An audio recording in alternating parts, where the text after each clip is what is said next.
अध्यक्ष महोदय, ये जो नए नए लोग इधर से उधर खिसक गए हैं, या न बोले तो अच्छा ही है। आग्रह है अखिलेश ये जी अध्यक्ष से। महोदय ये कुछ जानते नहीं है। अध्यक्ष अखिलेश महोदय जी माननीय मेरा- सदस्य कुछ जानते नहीं है। ये न पढ़े लिखे हैं न कुछ जानकारी रखते हैं। ये नहीं। मैं ये कह रहा हूँ, मैं ये बात इसलिए कह रहा हूँ, ये अनपढ़ इसलिए हैं। एक मिनट।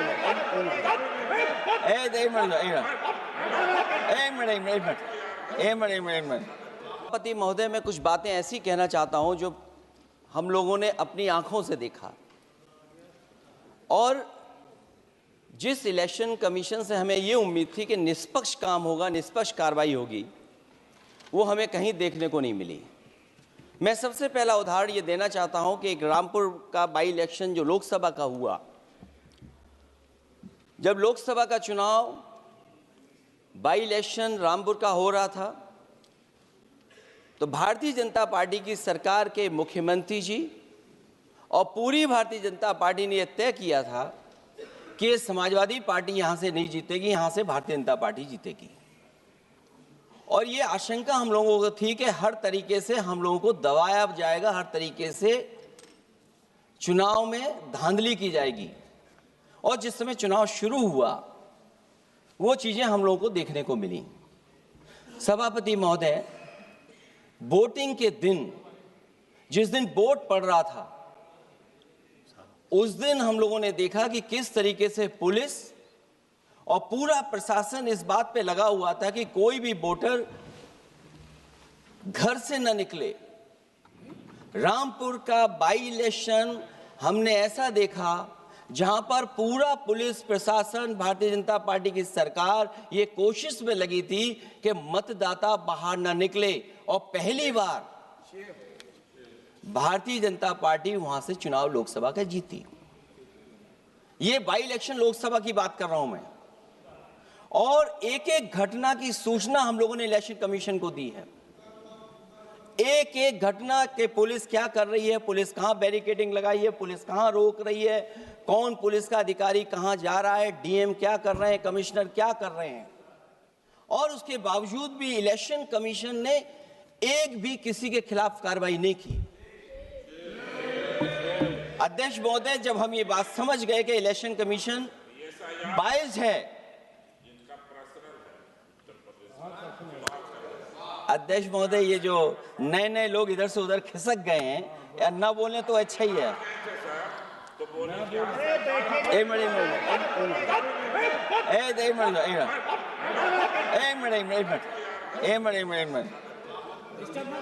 मिनट अध्यक्ष महोदय, पर अध्यक्ष महोदय मेरा ये आग्रह है अखिलेश जी से। अध्यक्ष महोदय ये कुछ जानते नहीं है। अध्यक्ष महोदय माननीय सदस्य कुछ जानते नहीं है।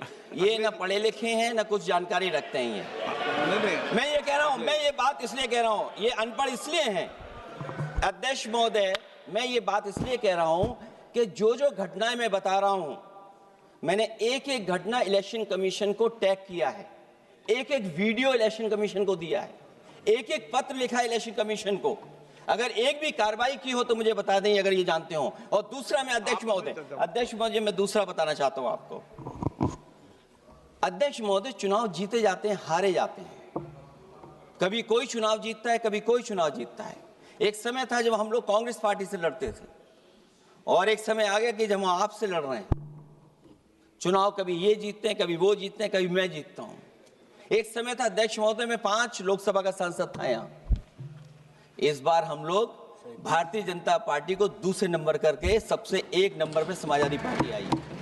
और अध्यक्ष महोदय, ये जहां से आपने कम्युनल पॉलिटिक्स शुरू की थी, जहां से आपने कम्युनल माहौल बनाया था देश में, उस अयोध्या से अगर कोई जीता है तो हमारे समाजवादी पार्टी के अवधेश जी जीत करके आए हैं। ये चुनाव जीते जाते हैं, हारे जाते हैं, लेकिन जिस संस्था की जिम्मेदारी है निष्पक्ष रहना, वो आखिरकार संस्था निष्पक्ष क्यों नहीं है, सवाल ये है।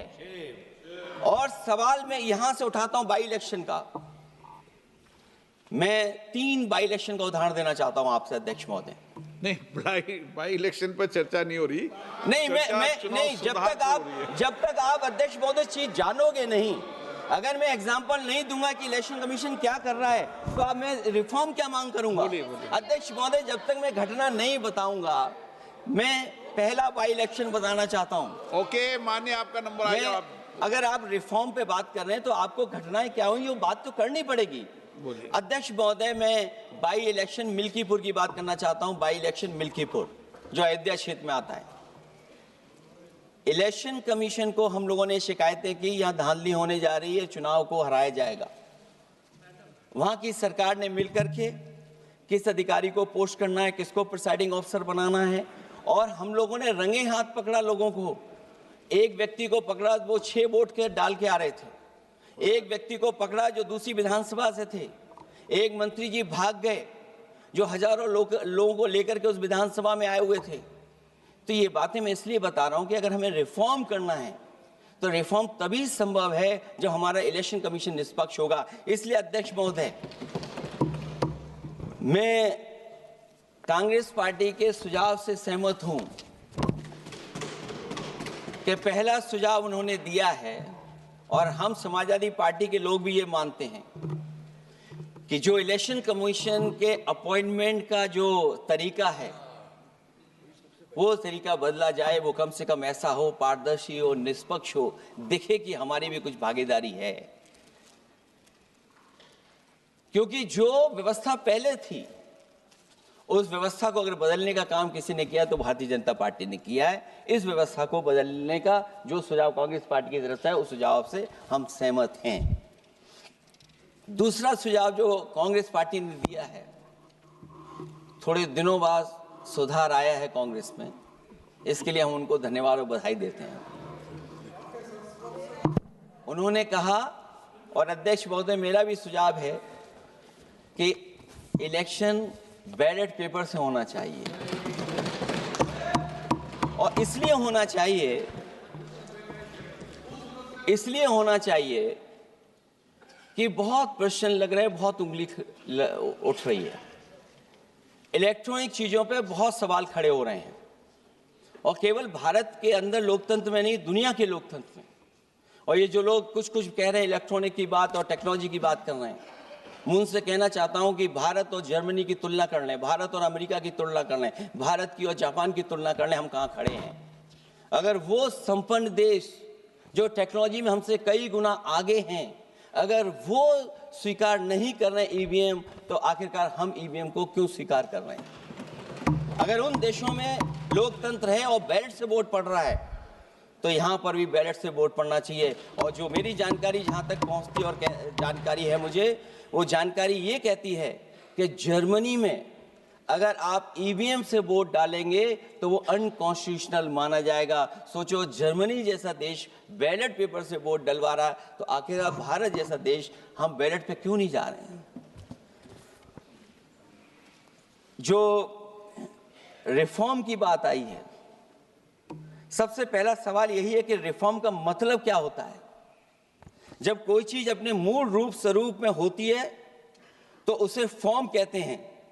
जो वो मूल फॉर्म को खो बैठती है तो डिफॉर्म हो जाती है, और फिर उसी मूल फॉर्म में ले जाने का जो प्रयास होता है वो रिफॉर्म कहलाया जाता है। अध्यक्ष महोदय, सवाल ये भी है कि रिफॉर्म की जरूरत क्यों पड़ी, हमारी चुनावी प्रक्रिया खराब क्यों हुई, उसे खराब किसने किया। किसी भी चीज के खराब होने के दो कारण होते हैं। एक ये कि उसे बाहरी लोगों ने खराब किया, और एक ये कि उसके अंदर से ही किसी ने खराब किया या किसी ने अपने स्वार्थ के लिए करवाया। तो अध्यक्ष महोदय, आज ये अजीब हालत है कि बाहर से ज्यादा चुनावी प्रक्रिया अंदर से खराब हुई है।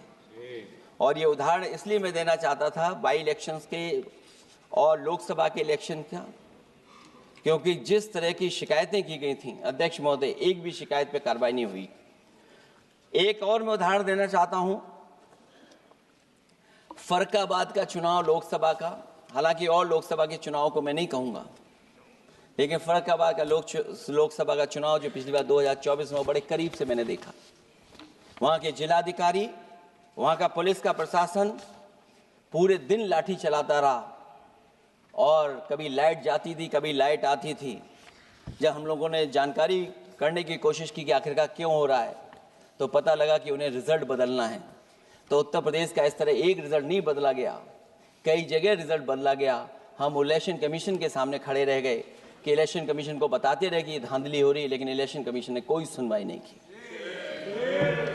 ये केवल लोकसभा में नहीं, मैं फिर लौट करके आता हूं, जितने भी बाई इलेक्शन हुए हैं वहां पर वोट चोरी अध्यक्ष नहीं हुई, वोट डकैती हुई है। और मैं फिर कहता हूं, जहां जहां आप लोग जीते हो बाई इलेक्शन में, अभी 27 भी आने वाला है, अगर एक भी लोग वो जो विधानसभा आप जीत करके दिखा देना, मैं on the floor of house कह रहा हूं अध्यक्ष महोदय, अगर निष्पक्ष चुनाव होगा तो एक भी भारतीय जनता पार्टी वहां पर सीट नहीं जीतने वाली है।